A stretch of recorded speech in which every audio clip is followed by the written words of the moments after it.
তিনি আখিরি নবী। সুবহানাল্লাহ পড়েন।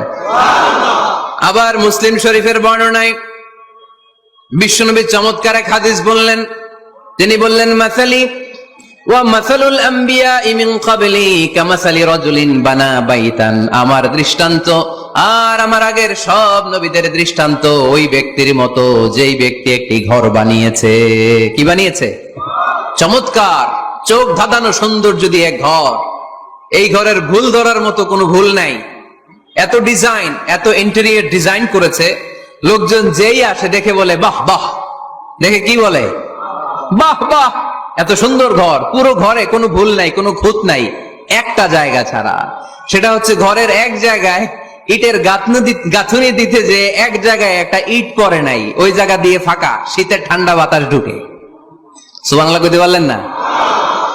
বিশ্বনবী বললেন, আমার দৃষ্টান্ত আর সব নবীদের দৃষ্টান্ত ওই ব্যক্তির ঘর বানানোর মতো। যে ব্যক্তি সুন্দর ঘর বানালো, তার ঘর যেই দেখে সে বাহবা বলে, কোনো ভুল নাই, কোনো খুঁত নাই, একটা জায়গা ছাড়া। দেখা গেল এক জায়গায় ইটের গাঁথুনি পড়ে নাই, একটা ইটা নাই। বিশ্বনবী বললেন, আনাল লাবিনা, আমি হইলাম ওই ইটা। আমার ওই জায়গায় সেট করে দিলে পুরো ঘরটারে পরিপূর্ণ করে দিবে কে? তাই আমি ছাড়া এই পৃথিবী অসম্পূর্ণ, অপূর্ণাঙ্গ। যখনই আমি এসেছি গোটা বিশ্ব পূর্ণাঙ্গ হয়েছে। ঠিক কি না? সহিহ মুসলিমের বর্ণনা, ফাআনাল লাবিনা, আমি হচ্ছি সেই ইটা।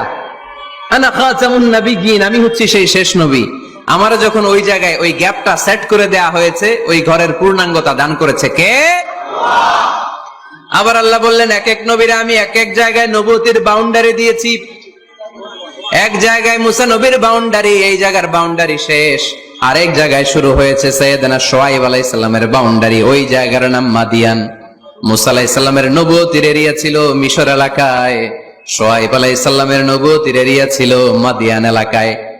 আবার একই সময়ে এট এ টাইমে সাইয়েদনা ইব্রাহিম আলাইহিস সালাম ছিলেন এক এলাকার নবী, আবার আরেক দিকে লূত আলাইহিস সালাম ছিলেন আরেক এলাকার নবী। তার মানে এক একজন নবীকে নবুয়তের জন্য এক একটা এরিয়া ঠিক করে দিয়েছেন কে?